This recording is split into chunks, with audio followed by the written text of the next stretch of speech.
है वो है आपको Faraday's first law of electrolysis. तो हेडिंग दीजिए फैराडेज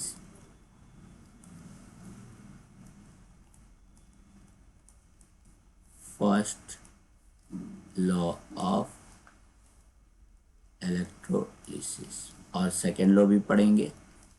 देखो ये क्या बोलता है, बोलता है कि अगर हम लोग बोले कि सर एनोड पे कितना नेगेटिव आयन से आके डिपॉजिट होगा या कैथोड पे कितना पॉजिटिव आयन से आके डिपॉजिट होगा, तो सिंपली कितना वो डिपेंड करेगा कि तुम कितना ज्यादा इलेक्ट्रिक करंट उस पर पास किए हो। अगर ज्यादा चार्ज पास किए हो तो ज्यादा आयन आके डिपॉजिट होगा, कम इलेक्ट्रिक करंट पास किए हो तो कम कम आयंस होगा। ये समझ में आ रहा है? ये तो कॉमन सेंस का बात है। Yes teacher. तो देखो यही है पहला लॉस क्या था, द अमाउंट ऑफ सबस्टांस, लिखते हैं हम लोग द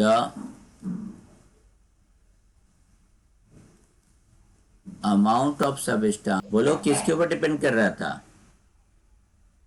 क्वांटिटी ऑफ चार्ज नहीं, आप कितना क्वांटिटी में उसके ऊपर इलेक्ट्रिक करंट पास कर रहे हो, क्वांटिटी ऑफ चार्ज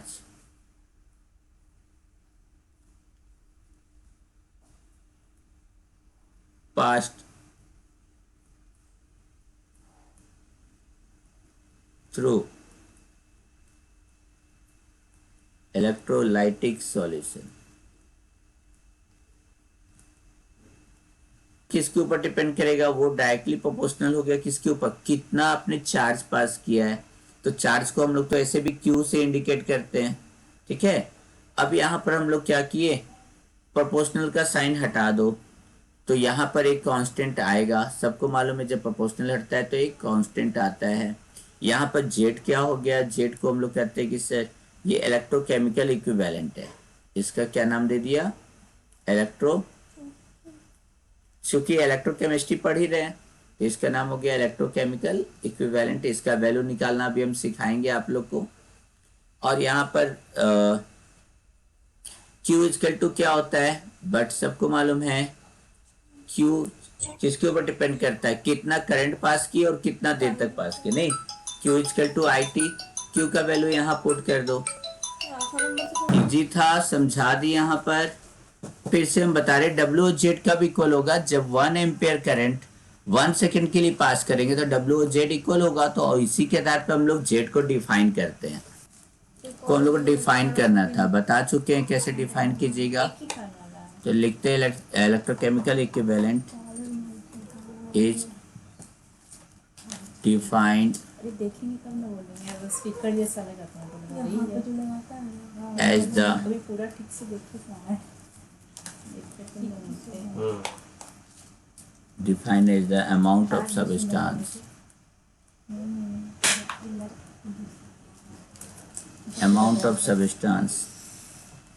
कॉपर है, ठीक है। लिबरेटेड। डब्ल्यू क्या था? अमाउंट ऑफ सब्सटेंस लिबरेटेड और डिपॉजिटेड। कितना सामान निकला और कितना डिपॉजिट हुआ, उतना ही डिपॉजिट होगा जितना आयंस टूटेगा। तो दोनों लगभग आंसर हम लोग का सेम ही आता है। और डिपॉजिटेड व्हेन, कब? व्हेन 1 एम्पेयर, वो बड़ा वाला साउंड बॉक्स पे कनेक्ट करके दिया है क्या, into 1 ampere current is pass through. किससे पास करना है आप लोग को, बोलो कितना देर के लिए पास करना था? Is pass through electrolytic solution for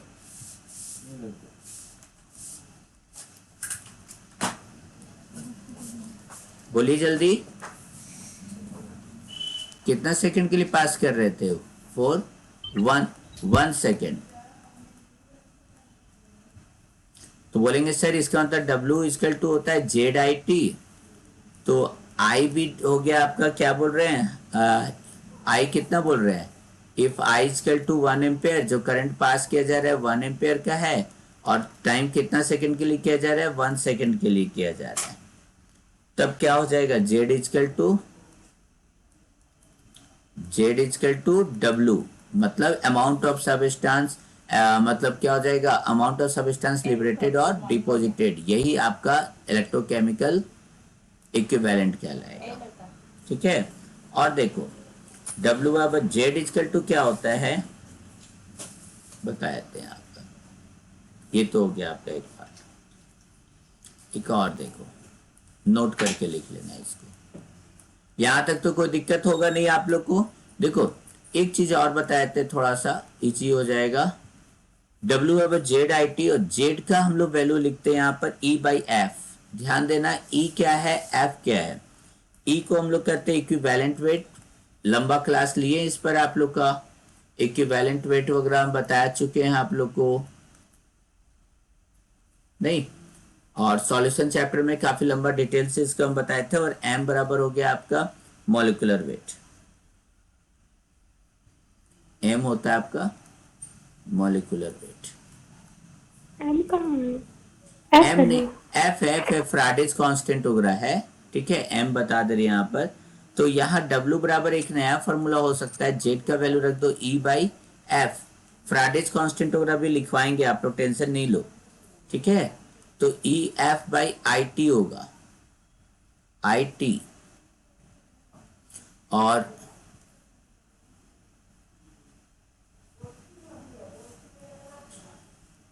अब देखो m था ना, W is equal to equivalent weight क्या होता है इसका बोलो, नंबर ऑफ, ये हो गया मॉलिक्यूलर वेट बटा number of electrons participated in that reaction m by n।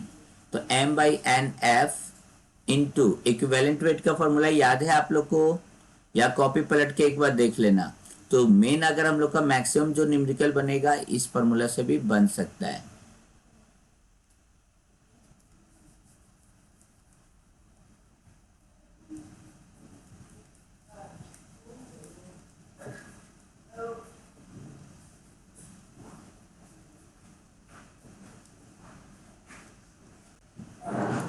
Friday second law लिखी, तेल लगाया है वही मेथी वाला। क्या हो गया, क्या मतलब कुछ हम भी, मेरा भी ऐसे ही फीलिंग आ रहा था। When same quantity of charge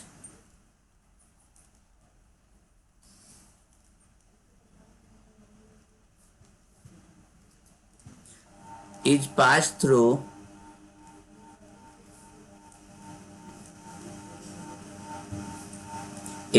through two electrolytic solution,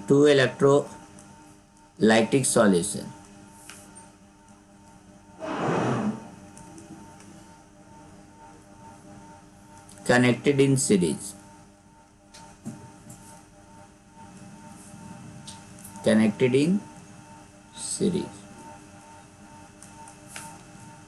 then the amount जो होगा, the amount of substance deposited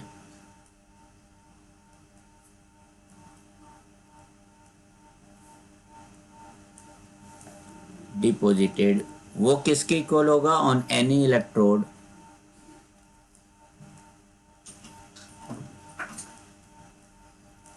वो होगा डायरेक्टली प्रोपोर्शनल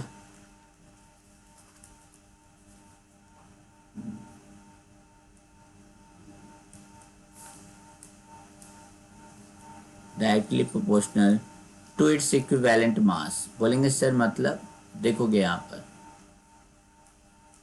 इक्विवेलेंट मास अभी आप लोग निकाले हो, इक्विवेलेंट मास, इसीलिए हम सॉल्यूशन चैप्टर में डिटेल से आप लोग को पढ़ाए थे। देखोगे यहाँ पर, अगर मान लो यहाँ दो हम लोग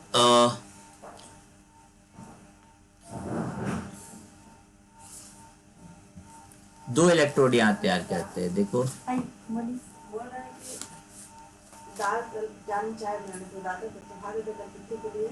नहीं हम चढ़ा देंगे, अच्छा सुंदर से चढ़ा देंगे। तो आटा में क्या डालते हैं, नमक मोदर के साथ में? नहीं ऐसे ही चाहिए। ऐसे ही नमक डाल दिया, चाय बना के आते हैं। ठीक है, हम नहीं तो हम कर देते वैसे, खाली आपको मैं बनाती हूँ बनाने में चाहिए। ठीक है, दो इलेक्ट्रोड बनाने, चलो इलेक्ट्रोड वगैरह वर्ड नहीं समझाए, समझा देते थोड़ा डिटेल से। यहाँ पे देखो, यहाँ पे लगा हुआ एनोड,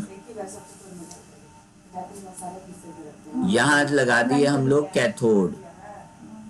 सबको मालूम है एनोड क्या होता है, कैथोड क्या होता है, सब बता दिए। ये यहाँ पर ये हो गया एक इलेक्ट्रोड तैयार। ये आपका है सिल्वर इलेक्ट्रोड। इसका इलेक्ट्रोड का नाम क्या है, सिल्वर इलेक्ट्रोड। और एक यहाँ पर और लगा दिए, एक नया इलेक्ट्रोड है, इसको हम लोग कह दिए कॉपर इलेक्ट्रोड। हम कर देंगे रन दीजिए अभी। दूर जाना ऐसे। अरे ठीक है,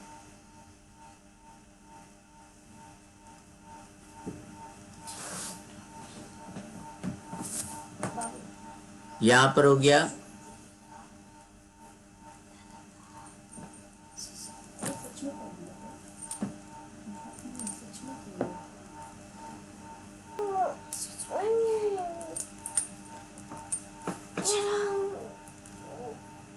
हम पहले ही बोले थे कि रेडॉक्स रिएक्शन चैप्टर को पढ़ लेना, सेल वगैरह बनाना सिखा देंगे, नहीं होगा तो फिर से बताएंगे। तो अगला क्लास में, चूंकि आज दर्शन दे रहे हैं, फर्स्ट डे है, इसलिए उतना टेंशन नहीं है, ठीक है। बट आप लोग थोड़ा सा कोशिश करना है।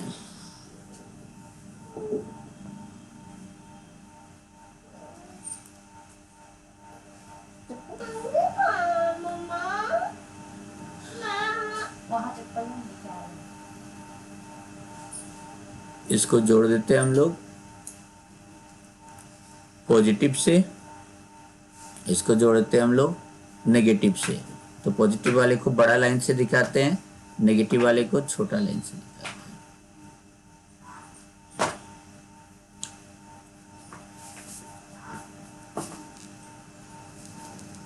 यहाँ पर हो गया, ये हो गया आपका कॉपर इलेक्ट्रोड, ये हो गया आपका सिल्वर इलेक्ट्रोड, ठीक है। अब यहाँ पर क्या होता है कि ये इलेक्ट्रोलाइट क्या होता था, जो जिस सिल्वर है तो यहाँ पर सिल्वर से रिलेटेड ही कोई साल्ट का सॉल्यूशन होगा, और अगर यहाँ कॉपर है तो कॉपर से रिलेटेड ही कोई सॉल्यूशन होगा।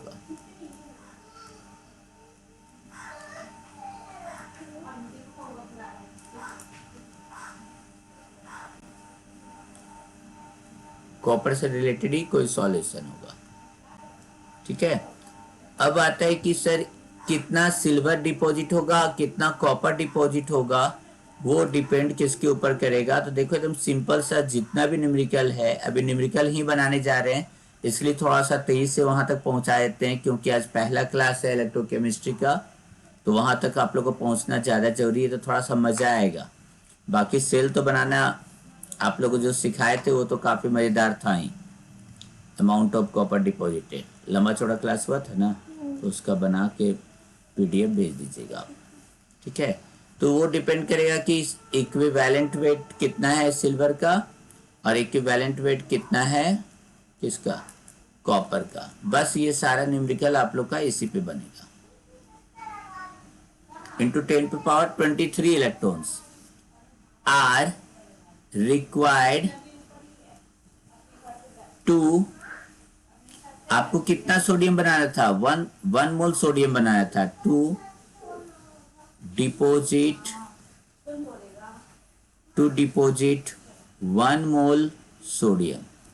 फिर से देखो एक और एग्जांपल दे रहे हैं, यहां का मतलब देखो, अगर कॉपर 2+ है, ध्यान दीजिएगा यहाँ सभी को, सेकंड नंबर Cu2+ है, तो इसको नॉर्मल 1 मोल कॉपर बनाने के लिए आपको कितना इलेक्ट्रॉन का जरूरत पड़ेगा, 2 मोल इलेक्ट्रॉन का जरूरत पड़ेगा। ध्यान देना, कितना इलेक्ट्रॉन का जरूरत पड़ेगा, 2 मोल इलेक्ट्रॉन।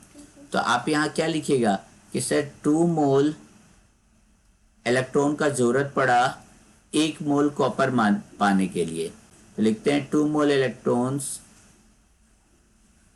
2 मोल इलेक्ट्रॉन्स मतलब कितना हो जाएगा, 2 इंटू 6.022 इंटू 10⁻23, ठीक है। Electrons are required to deposit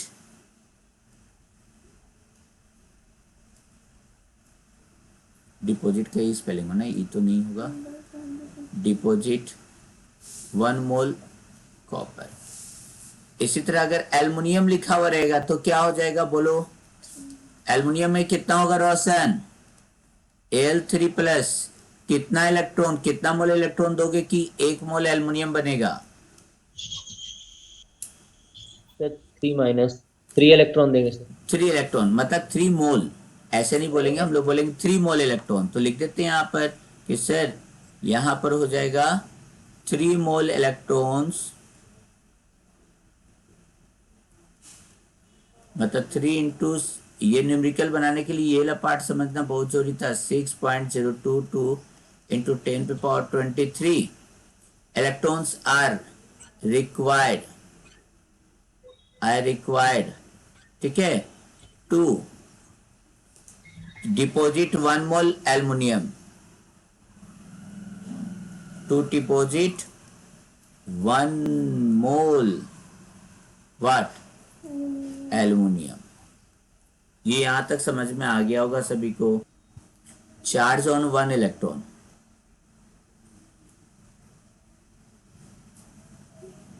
-1.6 into 10⁻⁻19 coulomb। हाँ तो माइनस का नहीं लिखना है, माइनस से चलो माइनस लिख देते हैं, इंटू 10⁻⁻19 कुलोम्ब।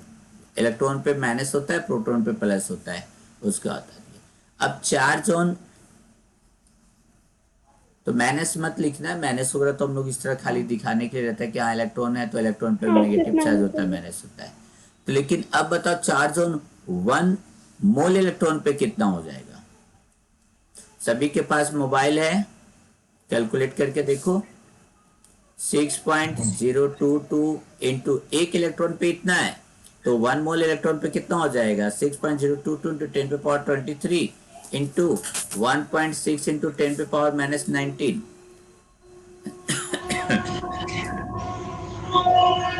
अरे यार कोई शांत कर दो, माइक थोड़ा सा शांत हो रहा कर दिया करो, थोड़ा सा रहता है तो। चलो जल्दी बताओ कितना आ रहा है, ठीक है? हाँ ये एफ का वैल्यू बताता है, ये फैराडेज कांस्टेंट, यही है फैराडेज कांस्टेंट। अब चलिए हम लोग न्यूमेरिकल बनाना स्टार्ट करते हैं। चलो देखो क्वेश्चन क्या आ गया यहाँ पर, अ सॉल्यूशन ऑफ, किसका सॉल्यूशन? CuSO को निकालना है। What is the mass of, what is the mass of copper deposited?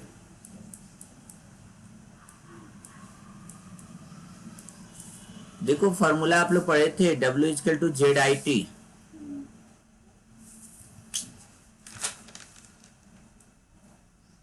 ठीक है, ध्यान देना हम लोग का फॉर्मूला क्या क्या लग रहा है। Q=IT एक हो गया, और W= अभी हम लोग निकाले थे ZIT, ध्यान देना।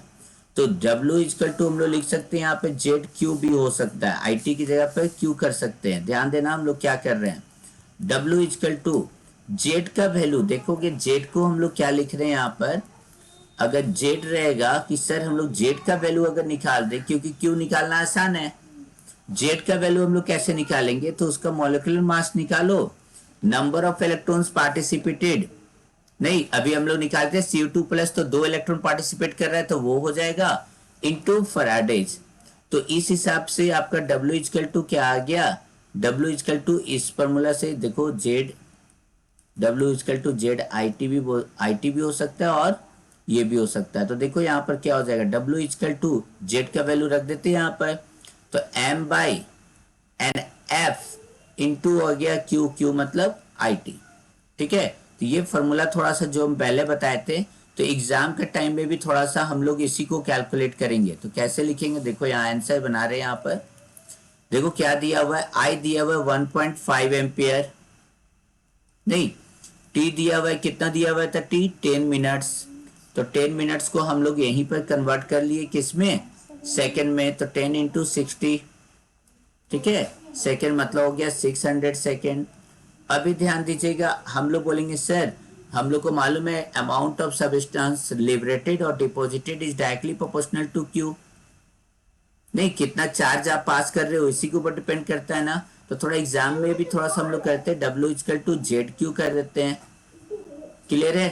और जेड का फॉर्मूला हम लोग क्या लिखते हैं, since Z is equal to M, ठीक है, by N into F. M हो गया मॉलिक्यूलर मास, लिख देते हैं एम, यहाँ क्या हो गया, पूरा नोट्स कॉपी बन रहा है ना, मॉलिक्यूलर मास। और एन क्या हो गया, number of electrons participated. F क्या हो गया, फ्राडेज कांस्टेंट 96500 कूलम क्या। और Q का वैल्यू हम लोग लिख देते हैं यहाँ पर, एंड Q क्या हो गया, Q इक्वल टू होता है IT। देयरफॉर ये पूरा का पूरा फॉर्मूला क्या हो जाएगा, कन्वर्ट हो जाएगा। Therefore W can be written as M capital M है इंटू IT बटा NF। देखो न्यूमेरिकल बनाने वक्त थोड़ा सा और कंफ्यूजन क्लियर होना चाहिए ना। तो यहाँ हो गया NF। अब रखो मॉलिक्यूलर मास हो गया, कॉपर है तो कॉपर का हो गया 63.5, आई हो गया 1.5। टाइम अभी हम लोग निकालें, कितना निकालें यहाँ पर IT, तो 600 सेकेंड, ये हो गया 1.5 कूलम, ये हो गया ग्राम पर मोल, डिवाइड बाई एन कितना हो गया, 2 इलेक्ट्रॉन पार्टिसिपेट किया, कैसे पता चलेगा, तो यहाँ पर लिखते हैं, यहाँ पर Cu है, देखो कहाँ लिखोगे इसको भी, तो खाली बनाना ही ना है। कॉपर का बात करें CuSO4, तो ये टूटता है तो देता है Cu2 प्लस SO4 2 माइनस। तो चूंकि Cu2 प्लस यही तुमको बता रहा है, Cu2 प्लस में 2 इलेक्ट्रॉन रहेगा, तो हम लोग को जाके 1 मोल Cu मिलता है, 1 मोल Cu मिलता है। दैट मीन्स N का वैल्यू हो गया 2 इंटू फ्राडेज हो गया 96500 कूलम। अब इसको यहाँ पर कट करके देखो सारा कितना आता है, W इक्वल टू वही वैल्यू तुम्हारा हो जाएगा 0.29। एक न्यूमेरिकल आप लोग बना के आंसर मेरे पास भेजोगे, देखो लिख दे रहे हैं, if a current of 0.5 ampere 0.5 ampere flows through, लोगों को बताना है how many electrons flows through it, flows through it। देखो यहां ध्यान से, करंट कितना पास हो रहा है, देखो सभी कोई, करंट पास हो रहा है कितना, 0.5 एम्पियर का, आई इक्वल टू हो गया 0.5 एम्पियर। मेरा पेन ही रहते रहते है ना, पता नहीं क्या हो जा रहा है, बैंड बजा हुआ है। आई इक्वल टू दिया हुआ है 0.5 एम्पियर, और टाइम कितना दिया हुआ है, टाइम दिया हुआ है 2 आवर्स। तो 2 आवर्स में तो हम लोग सबको को मालूम है कि नहीं बनने वाला है, पहले इसको 60 से इंटू कर दो तो मिनट बन गया, और इसको इतना से कर दो तो सेकंड बन गया। दैट मीन 7200 सेकंड के लिए चल रहा है। क्लियर है यहाँ तक? अब देखोगे यहाँ पर आप लोग को मालूम है Q इक्वल टू क्या होता है, IT मतलब चार्ज, Q का मतलब क्या हो गया, चार्ज। तो यहाँ पर हो जाएगा आपका क्या, 0.5 इंटू 7200, आप लोग इंटू करोगे तो 0.5 10 से चला जाएगा, तो आ जाएगा कितना, 3600 कूलम। यहाँ ध्यान देना, आप लोग सभी को मालूम है कि जब 1.6 इंटू 10 पे पावर -9 कूलम का बात करते हैं, तो इसका मतलब हम लोग कितना इलेक्ट्रॉन का बात कर रहे होते हैं, 1 इलेक्ट्रॉन का बात कर रहे होते हैं। आपके पास टोटल इतना कूलम चार्ज है, ध्यान दोगे, इसका मतलब कितना करंट पास किया होगा, कितना इलेक्ट्रॉन पास किया होगा, 1 इलेक्ट्रॉन का मतलब इतना चार्ज।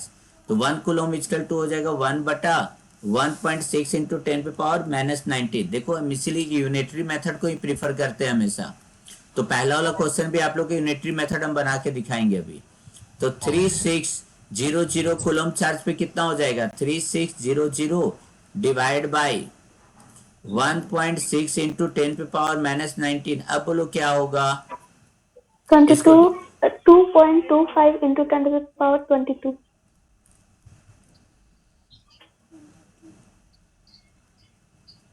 ठीक है, तो ये फायदा होता है यूनिटरी मेथड का। तो जल्दी उतारो, तो फर्स्ट वाला क्वेश्चन भी आप लोग को यूनिटरी मेथड ही बता देते हैं।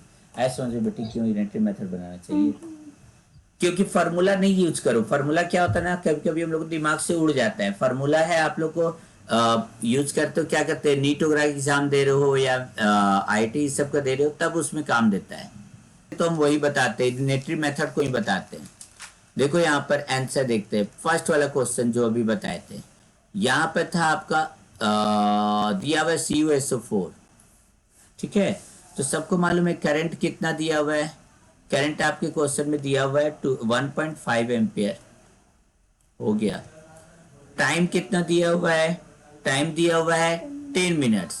10 मिनट्स दिया हुआ है, तो 10 मिनट से तो काम होगा नहीं हम लोग का, तो करना होगा 10 इंटू 60, मतलब हो गया 600 सेकेंड। चलो यहाँ भी हो गया, ठीक है। अब यहाँ पर देखो, हम लोग सभी को मालूम है यहाँ पर कि CuSO4 का मतलब क्या हो गया, Cu2 प्लस होता है। तो कॉपर है, कॉपर को 2 इलेक्ट्रॉन देंगे तो जाके ये 1 मोल कॉपर बनता है। तो यहां आप लोग को लिखना हम सिखाए हैं 2 मोल इलेक्ट्रॉन्स। 2 मोल्स इलेक्ट्रॉन्स का मतलब क्या हो जाएगा, 2 इंटू 6.022 इंटू 10 पे पावर 23, इतना इलेक्ट्रॉन्स आर रिक्वायर्ड। याद आया, अब लिखवाए थे आप लोग को, क्यों लिखवाए थे? अब देखो, इसी न्यूमेरिकल के लिए लिखवाए थे। आर रिक्वायर्ड टू डिपोजिट, मेरा पेन गया काम से, टू डिपोजिट कितना, कॉपर कितना होता है, to deposit copper 1 mole copper. 1 mole copper, 1 mole copper का मतलब कितना हो गया, 63.5 ग्राम कॉपर। क्लियर है, समझ में आ रहा है?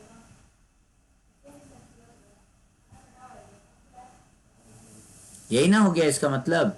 अब देखो 1 मोल इलेक्ट्रॉन का मतलब क्या होता था, 1 फराडे। 1 मोल इलेक्ट्रॉन का मतलब कितना,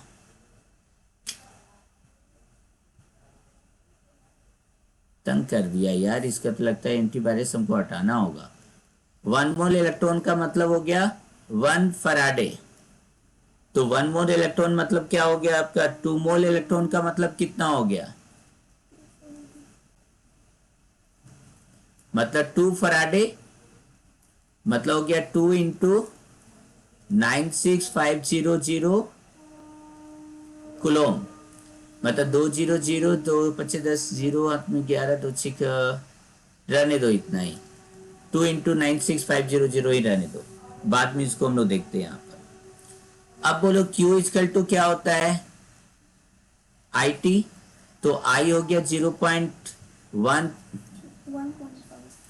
1.5 इंटू टाइम हो गया 600। तो इसको हम लोग करेंगे तो इंटू हो जाएगा 15 6 900 कूलोम।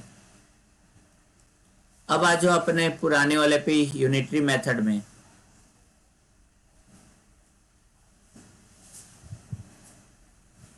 देखो क्या लिखे थे, सिंस 2 फ्राइडे मतलब 2 इंटू 96500 कूलोम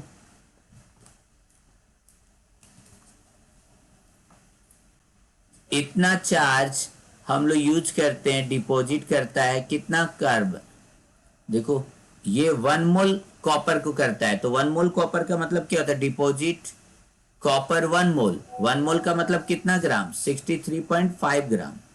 इसलिए 1 कूलम चार्ज डिपॉजिट करेगा, कितना करेगा, बार बार ई का लिख दे रही है, डिपॉजिट करेगा कितना कॉपर डिपॉजिट करेगा, 63.5 बाई 2 इंटू 96500।